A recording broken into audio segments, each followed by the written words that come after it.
What's up guys, Anders here with another Black Desert video. Today we're going to go over a grind brief on the new 270 AP spot in Padix Island. But before we do that, I do want to thank the supporters of this channel. You guys help keep these videos going, so thank you so much for the support. If you want to help support the channel, you can do so by liking or disliking this video, subbing to the channel if you haven't already, and hitting that bell icon. Bell is good, so please ding the bell to get notified when I upload my next video. So with my grind brief, I go to a spot with buffs and see if it's worth your time. With this new Padix Island zone, it is now a duo grind spot, 270 AP area with no AP cap, meaning you can grind here as long as you're minimum 270 Kudum AP at the very least. The mobs are purple for me at level 60 on this testing ground, so you'll want to be at least level 61 at the very least, with more commonly level 62 being preferred for these spots. This spot is also similar to Abandoned Monastery with how the mobs behave, but you cannot push or vacuum the bigger monsters, making it better or worse depending on what class you are. So for example, in Monastery, you need to be careful of what skills you use because they can get CC'd by pretty much anything, and if you apply a wrong CC, you're going to be clearing a lot slower because the mobs are more spread out. So here in Padix Islands, it's a little easier since not all the mobs are getting CC'd. Now to get here, you're going to need to sail basically to Kuwait Island or Pirate Island. The entrance is right across from the Kuwait Island docks on Padix Island, so right next to the node manager. You want to make a right. It's going to be a cave that you can actually sail into, depending on, of course, how many ships are there. The zone is mixed with normal level 56 area monsters, so you need to find a room to grind in. The first one you encounter is fairly small, but is a good introductory room to help you get the hang of things, how the mechanics work. Later on, there is a larger room that allows you to spread out and get better pulls. The monsters themselves don't do a lot of damage, but you need to be very, very careful about the fog in the area. So when you first arrive in a room, there's going to be a purple fog, meaning the monsters are in berserk mode. You need to use a neutralizer to pacify them so they act like normal monsters. If they're in berserk mode, they will go through your super armor and go through your frontal guard. So you're going to get CC'd and you can't block any damage,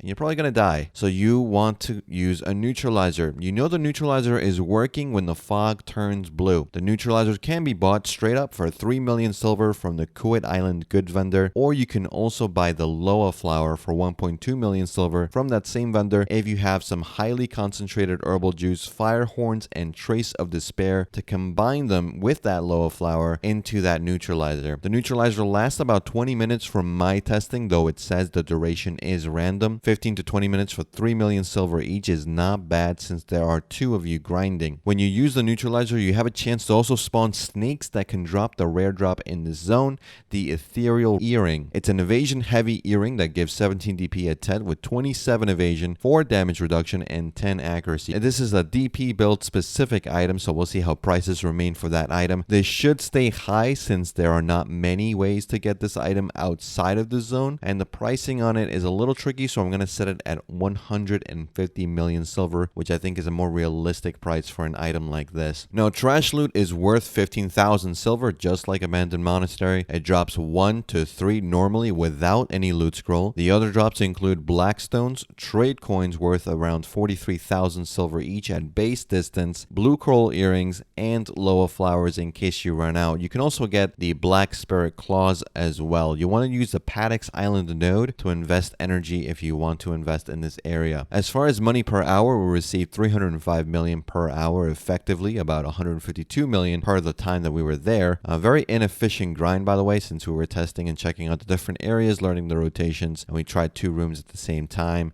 to make sure to see what the density was like. The gear requirement is going to put off a lot of new players, obviously, but they do feel a lot easier than Abandoned Monastery, both in terms of tankiness of the mob and your damage received. So I feel like 269 Kudum on good grinders will be fine if you have an equally strong partner. The downside of the zone is that it is again indoors in a cave, and the scenery can kind of get boring after a while. Money-wise, again, as I said, it's heavily dependent on that earring drop. As far as I could tell, there was no fragment piece that dropped, so you can't really combine into accessories like other high-end spots, which is a downer. If you have the AP, I encourage you to test it out in a few days when the initial masses have left, so you can get a good sense of whether or not you can duo this with your grinding friend. In a sober take, so this is me just being real with you, I'll say the spot is a waste of time if you're out there for money.